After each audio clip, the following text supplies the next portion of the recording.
Hey all, welcome or welcome back to my channel. First of all, thank you for all your support. जितने भी लोगों को video अच्छी लगती है, वीडियो को लाइक करते हैं, वो चैनल को सब्सक्राइब करते हैं, इससे मुझे काफ़ी ज़्यादा मोटिवेशन मिलता है। और जिन्होंने अभी तक सब्सक्राइब नहीं किया है वो प्लीज़ चैनल को सब्सक्राइब भी करें और वीडियो को लाइक भी करें। जैसे कि आपको पता है हमने स्टार्ट किया है HPTET साइकोलॉजी के लिए topic wise MCQ classes. Previous class में हमने साइकोलॉजी का इंट्रोडक्शन जो है उसके वेरियस स्कूल या आइडियोलॉजी है उससे रिलेटेड MCQ किए थे। आज की क्लास में हमारा जो टॉपिक रहेगा वो है डेवलपमेंट। ठीक है, सिंपली डेवलपमेंट इन जनरल जो डेवलपमेंट टॉपिक है उससे रिलेटेड क्वेश्चंस को हम यहाँ पे डिस्कस करेंगे। ठीक है, तो चलिए स्टार्ट करते हैं। फर्स्ट क्वेश्चन है, the development of a child begins from the head then towards the feet. This statement is related to which principle of development. Development के बारे में आपको पता होना चाहिए, इंपॉर्टेंट टॉपिक है डेवलपमेंट, विकास। डेवलपमेंट या विकास में क्या होता है, ये कंटिन्यूस प्रोसेस है जो थ्रू आउट द लाइफ, मतलब जब मदर कंसीव करेगी, गर्भ धारण करेगी, उससे लेकर टिल डेथ तक ये प्रोसेस जो है, चेंजेस की जो प्रोसेस है वो कंटिन्यू रहती है ना। एक नेचुरल प्रोसेस है ये, और ये एक सीक्वेंस में चलती जाती है जिसमें रिलेटिवली परमानेंट चेंजेस जो हैं वो एक ह्यूमन बीइंग में आते हैं। ठीक है, तो इसके अलग अलग प्रिंसिपल्स हैं, जिनमें से एक प्रिंसिपल बोलता है कि चाइल्ड की जो डेवलपमेंट है वो हेड से स्टार्ट होती है टुवर्ड्स द फीट। मतलब बच्चे का हेड पहले डेवलप होता है, देन टुवर्ड्स फीट बाकी बॉडी पार्ट डेवलप करते हैं। और क्योंकि सबके साथ ऐसा होता है तो ऑब्वियसली ये एक डेवलपमेंट प्रिंसिपल बन जाता है। और इस सीक्वेंस को हम किसका नाम दे देते हैं, इसे कहा जाता है प्रिंसिपल ऑफ डेवलपमेंटल डायरेक्शन। ठीक है, कि हम एक डायरेक्शन फॉलो करते हैं। कौन सी direction, head to toe and from body centre to outward.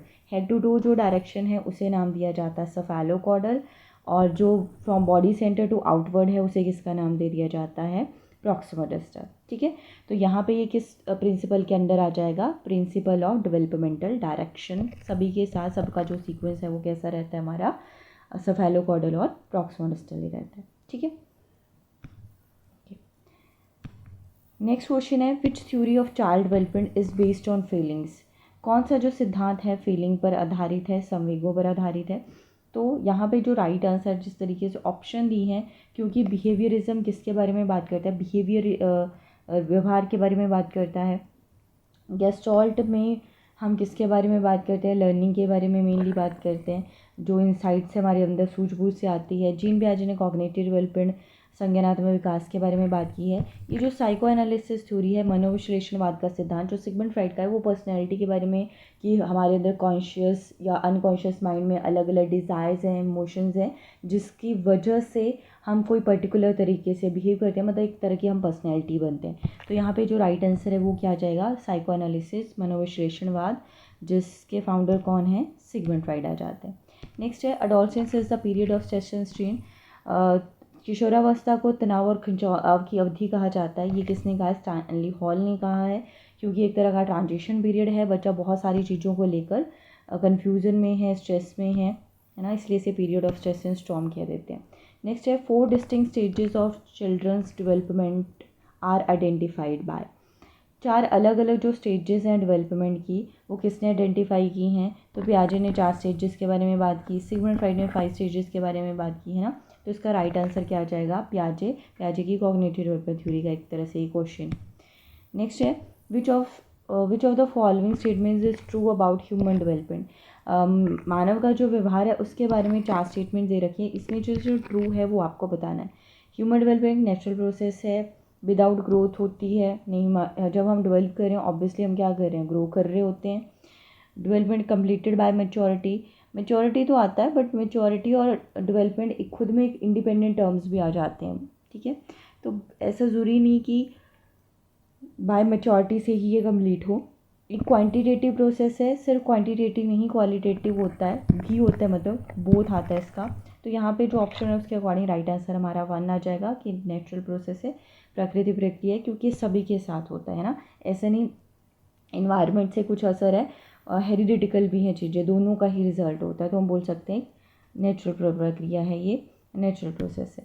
Next है, in some cases children show less mental ability as compared to their parents in vice versa, this rule of heredity is known as.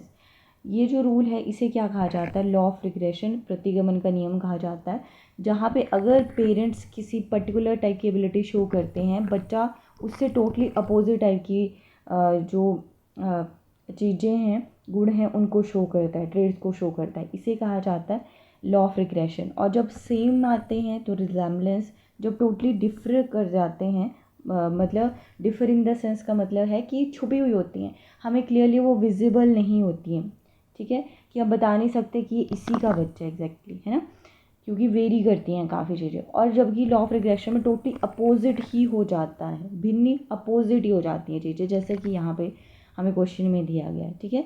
इनमें confuse नहीं होना है, variation और regression में, variation में भिन्नता पाई जाती है, मतलब इजीली वो गुण विजिबल नहीं होते हैं, और इसमें तो टोटली अपोजिट ही होते हैं, है ना। तो राइट आंसर हमारा यहाँ पे है डी।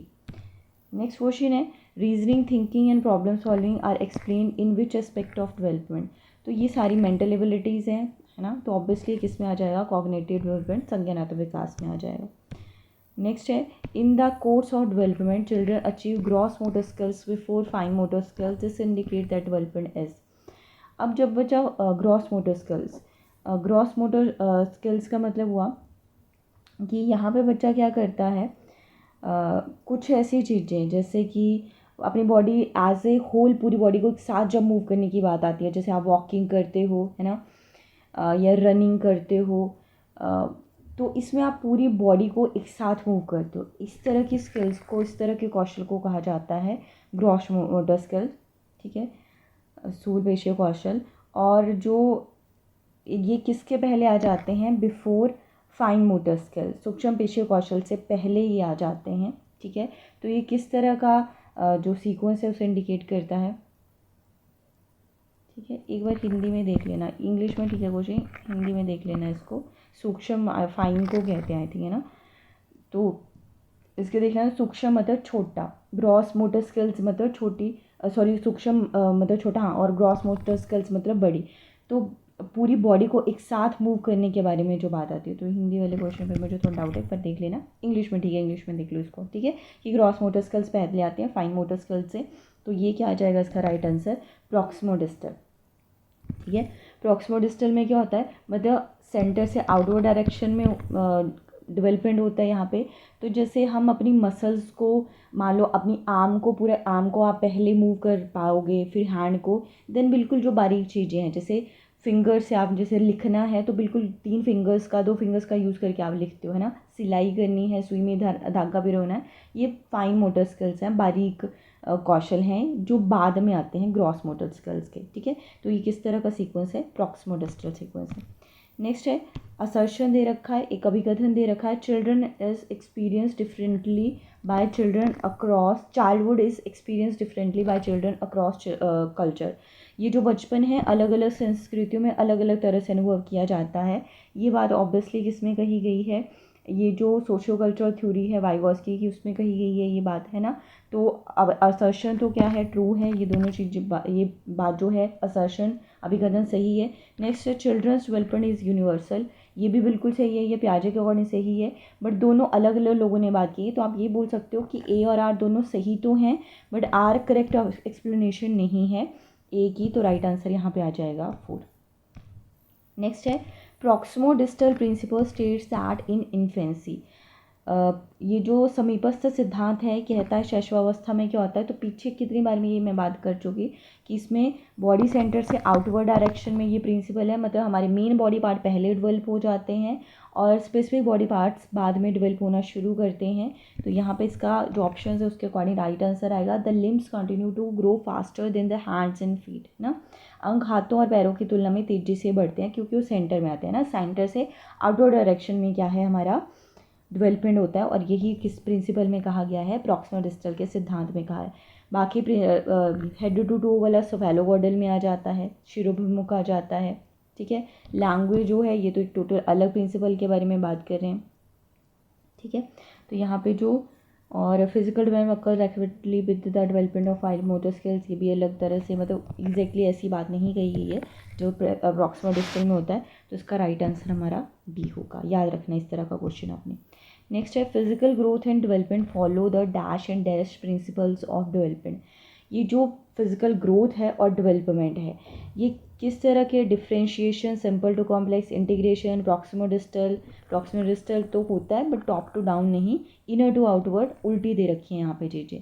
तो यहाँ पे right answer cephalocaudal top to down होता है और proximal distal inner to outward अंदर से बाहर की तरफ होता है। यही हमारी फिजिकल ग्रोथ है, डेवलपमेंट का प्रिंसिपल है डेवलप करने का। तो राइट आंसर है यहाँ पे 4th। नेक्स्ट क्वेश्चन है which principle of development is illustrated in the following statement. एक स्टेटमेंट दे रखी है, पहले से रीड कर लेते हैं। Children who are deprived of a conducive environment for learning language in their early years have some difficulty in picking language later in life. जो बच्चे अपने शुरुआती वर्षों में भाषा सीखने के लिए अनुकूल वातावरण से वंचित रहते हैं उन्हें बाद में जीवन में भाषा चुनने में थोड़ी कठिनाई होती है। ठीक है, तो ये किसके बारे में है कि development of language is totally dependent on genetics. नहीं, ऐसा तो नहीं है कुछ भी। डेवलपमेंट अनप्रिडिक्टेबल, इसे प्रिडिक्ट भी किया जा सकता है ना। इन कुछ जो पैटर्न्स हम देख के प्रिडिक्ट कर पाते हैं वो ये ज़रूरी नहीं कि वो प्रिडिक्ट सही हुआ या नहीं, बट ये नहीं बोल सकते कि अनप्रिडिक्टेबल है। ये स्टेटमेंट ऐसा कुछ नहीं दिखाती हमें। There is a sensitive period of language development. चलो इस साइड रखते हैं। Language and cooperation are complexly interrelated and is disorder. अब ना यहाँ पे जिस तरह से हमारे पास ऑप्शन दे रखी है, ये वाला डिसऑर्डरली इसके साथ होना, डेवलपमेंट अनप्रेडिक्टेबल एंड डिसऑर्डरली नहीं होती है, ऑर्डर में ही होती है। ठीक है, ये यहाँ तक ही है। Language and cognition are complexly interrelated, भाषा और अनुभूति जटिल रूप से परस्पर संबंधित है। तो अब ना यहाँ पे जैसे हमें ऑप्शन में दिया है कि बच्चे अगर क्या हैं, बच्चे जब हमने बोला तो छोटे बच्चों का जो पीरियड है मतलब 2 से 12 साल तक का रहता है, जिसे अर्ली और लेटर में डिवाइड कर लेते हैं ना। बट चाइल्डहुड सिंपली दे रखा है, चिल्ड्रन बोल रखा है, चिल्ड्रन वर्ड यूज़ कर रखा है बच्चे के लिए, तो 2 से 12 हम मान के 2 से 6 अर्ली चाइल्डहुड, 6 से 12 लेटर चाइल्डहुड। तो वो चिल्ड्रन जो हैं वो क्या होते हैं अपने अर्ली ईयर्स में क्या हैं, जो उन्हें एनवायरनमेंट भाषा के अनुकूल नहीं मिल पाता है। ठीक है, तो वो बाद में भी लैंग्वेज को पिक नहीं कर पाते हैं। तो ये ऑब्वियसली किसके बारे में बात कर रहा है कि यहाँ पे लैंग्वेज सीखने का भी सेंसिटिव पीरियड होता है। मतलब इनिशियल ईयर्स में ज़्यादा एबिलिटी है हमारे अंदर कि जितनी भी लैंग्वेज हम बच्चे को सिखाना चाहे वो सीख सकता है अगर उसे वो इन्वायरमेंट हमें प्रोवाइड करें। ठीक है, तभी तो 3 लैंग्वेज फार्मूला के बारे में बात की जाती है। इनिशियल ईयर्स को बहुत इंपॉर्टेंट माना जाता है लैंग्वेज सीखने के लिए। तो यहाँ पे जो राइट आंसर है वो 3rd आ जाएगा। ये जो स्टेटमेंट है ये इसी बात को इंडिकेट करती है कि भाषा के विकास का एक संवेदनशील काल होता है और उसमें हम एक लैंग्वेज रिच इन्वायरमेंट बच्चे को प्रोवाइड करना चाहिए कि बाद में बच्चे को डिफ़िकल्टी ना आए। नेक्स्ट है assertion, considerable variation exist in developmental rates among children. बिल्कुल विकास की दरों में काफ़ी भिन्नताएं मौजूद होती हैं, सही है, ये बात ट्रू है। Developmental differentiations are inevitable result of complex interaction of genetic and experiential variation। विकासात्मक अंतर अनुवांशिक और अनुभवात्मक विविधताओं की जटिल अंतःक्रिया का एक अनिवार्य परिणाम है। बिल्कुल सही बात है। मतलब जो चीज़ें हम एक्सपीरियंस करते हैं, हमारा जो एनवायरनमेंट है और जीन्स मतलब हमारी जो हेरिडिटी है, डेवलपमेंटल डिफरेंस जो है उसी का रिजल्ट होते हैं कि हमारे जीन्स अलग हैं या हमें इन्वायरमेंट अलग मिलता है। बिल्कुल सही बात है। तो आर असर्शन और रीज़न दोनों ही ट्रू हैं और इंडिविजुअल डिफरेंसेस पाए जाते हैं क्योंकि हमारे जीन्स अलग है, एनवायरनमेंट अलग है, इसीलिए क्या है डिफरेंसेस पाए जाते हैं। और ये जो डिफरेंसेस हैं इसकी वजह से हम बोल सकते हैं कि यहाँ पे काफ़ी ज़्यादा वेरिएशंस हैं डेवलपमेंटल रेट्स में। जो भी हमारा रेट है डेवलपमेंट का उसमें काफ़ी ज़्यादा वेरिएशंस हो सकती हैं कि हमें हेरिडिटी अलग है, हमारी इन्वायरमेंट अलग है। बट अब यहाँ पे बात आती है कि ये दोनों ही जो चीज़ें हैं वो डिफरेंट प्रिंसिपल को बिलोंग करती है। ये principle of rate of development है जो ट्रू है, और दूसरा है जो है वो प्रिंसिपल ऑफ इंडिविजुअल डिफरेंसेस है जो ये भी ट्रू है ना। तो यहाँ पे ये बात तो सही है, ए और आर दोनों करेक्ट हैं। बट इसका आंसर आप मुझे बताओगे कि क्या आर सही एक्सप्लेनेशन है ए की या नहीं। ठीक है, उसके अकॉर्डिंग जो है आपका आंसर 3rd या 4th बन जाएगा। तो ये क्वेश्चन आपके लिए रहा। दोनों का एक्सप्लेनेशन भी मैंने दे दिया, बस आपको इतना सा बताना है कि ये जो कारण रीज़न दे रखा है क्या ये करेक्ट एक्सप्लेनेशन है अभिकथन का, असर्शन का या नहीं। उसके अकॉर्डिंग आपका 3rd या 4th ऑप्शन बनेगा। अब मैं ये भी बता देती हूँ कि कब करेक्ट एक्सप्लेनेशन माना जाता है ये नहीं, जब जो रीज़न है, कारण में जो स्टेटमेंट है वो स्ट्रांगली एग्री करती है असर्शन के साथ, उसे और ज़्यादा स्ट्रॉन्ग फैक्ट बना देती है, तब हम बोल सकते हैं कि करेक्ट एक्सप्लेनेशन है। और अगर दोनों डिफरेंट चीज़ों के बारे में बात कर रही हो तो फिर ऑब्वियसली वो करेक्ट एक्सप्लेनेशन नहीं होगा, क्योंकि वो अलग अलग चीज़ों के बारे में बात करी। ठीक है, तो इस क्वेश्चन का आंसर आप करोगे। नेक्स्ट है, dash represents the pattern of biological, cognitive and socio emotional processes that begins at conception and continues through the life span. तो ये शुरू में ही मैं डेवलपमेंट की डेफिनेशन बता चुकी हूँ कि ये जो भी हमारे अंदर जैविक, संज्ञानात्मक, सामाजिक, भावात्मक प्रक्रियाएं हैं, इनका पैटर्न है गर्भधारण से शुरू होकर जीवन पर्यंत जारी रहता है, इसे हम विकास, डेवलपमेंट कह देते हैं। नेक्स्ट है, development is a dash process, सबको पता है, इसका आंसर होगा कॉन्टिन्यूस, सतत प्रक्रिया है, जन्म से लेकर टिल डेथ ये चलती जाती है, रुकती नहीं है ना, कम ज़्यादा हो सकती है पर कंटिन्यू रहती है। Child development is product of interaction between heredity, जब ये क्वेश्चन आया अनुवांशिकता वाला और इन्वायरमेंट वाला, आपने बोथ दोनों को ही चूज़ करना होता है, तो राइट आंसर दोनों का ही प्रोडक्ट है। और ये जो प्रोडक्ट वाली बात है, ये स्टेटमेंट किसकी है, वुडवर्थ की स्टेटमेंट है, ये भी आप याद रख सकते हो। तो यहाँ पे राइट आंसर क्या आ जाएगा, D, environment. Child development is product of interaction between heredity and environment, बालक का विकास अनुवांशिकता और वातावरण की अंत्यक्रिया का परिणाम होता है। नेक्स्ट है, which stage is consider most difficult period of life, सबसे कठिन पीरियड जो हमारे जीवन काल का है वो माना जाता है अडोलसेंस को, किशोरावस्था को, क्योंकि ये ट्रांजिशन पीरियड है, बच्चा अपनी आइडेंटिटी को लेके कंफ्यूज है, बहुत सारी चीज़ों को लेके स्ट्रेस में है, इसलिए इसे सबसे अनहैप्पी या डिफ़िकल्ट पीरियड माना जाता है। ठीक है, किसी भी पर्सन की लाइफ का, क्योंकि वो बहुत ही ज़्यादा चेंजेस से गुजर रहा होता है। ठीक है, एक अडोलसेंस, तो करेक्ट आंसर आ जाएगा सी। और अगर एक और क्वेश्चन आपके लिए देती हूँ, मोस्ट हैप्पीएस्ट पीरियड किसे माना जाएगा किसी भी पर्सन की लाइफ का, सबसे खुशी वाला, आनंद वाला जो पीरियड है, ऑप्शन आपकी सेम ही है, इसका आंसर आप करोगे इन्फेंसी, चाइल्डहुड, एडोलसेंस या अडल्टहुड। नेक्स्ट है, which of the following is the gross motor skill, स्थूल गतिक कौशल क्या है। तो आई थिंक ये भी मैं आपको पीछे ही बता चुकी हूँ जब ग्रॉस और फाइन मोटर स्किल्स एक्सप्लेन की थी। ग्रॉस मोटर स्किल्स में, जिनमें पूरी बॉडी एज ए होल आप यूज़ करोगे एक साथ, है ना, बारीकी वाले काम नहीं होंगे। तो जैसे ऑप्शन है, cutting along the outline of a big rectangle on A paper, यहाँ पे एक आयत दे दी और बोला कि बाहर इसका जो रूपरेखा के अनुसार इसे काटना है, ऐसे ऐसे ना, तो आपको बिल्कुल ध्यान से काटना होगा, ऐसे नहीं कहीं पे भी कट लगा दो। ठीक है, बिल्कुल सूक्ष्म कार्य, फाइन मोटर काम आ जाएगा ये आपका। ठीक है, आपको बिल्कुल बारीकी से अपनी उंगलियों का यूज़ करना पड़ेगा सीज़र के साथ।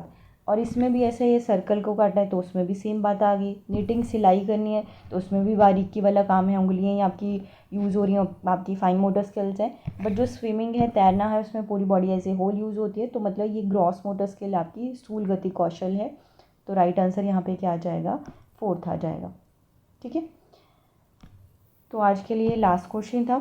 इस तरह के और क्वेश्चंस के लिए जो टॉपिक वाइज रहेंगे हमारे, मैंने पूरा सिलेबस डिस्कस किया हुआ है आपके साथ ऑलरेडी, तो उस सीक्वेंस में हम चलते रहेंगे और आपके पेपर से पहले हम सारे के सारे जितने भी टॉपिक्स हैं उनके एमसीक्यू डिस्कस कर लेंगे, जिससे आपको अच्छे से आपकी प्रैक्टिस हो जाएगी, आपको पता चलता रहेगा कि कितनी आप अच्छे से प्रिपरेशन कर रहे हो या किस टॉपिक से किस तरह से क्वेश्चन आपसे पूछे जाते हैं। ठीक है, वीडियो अच्छी लगी हो तो वीडियो को लाइक कर दें, और जो भी आपसे क्वेश्चन पूछे गए हैं उन क्वेश्चन के आंसर भी आप लोग ज़रूर करें। ठीक है, आज के लिए बस इतना। Thank you for watching.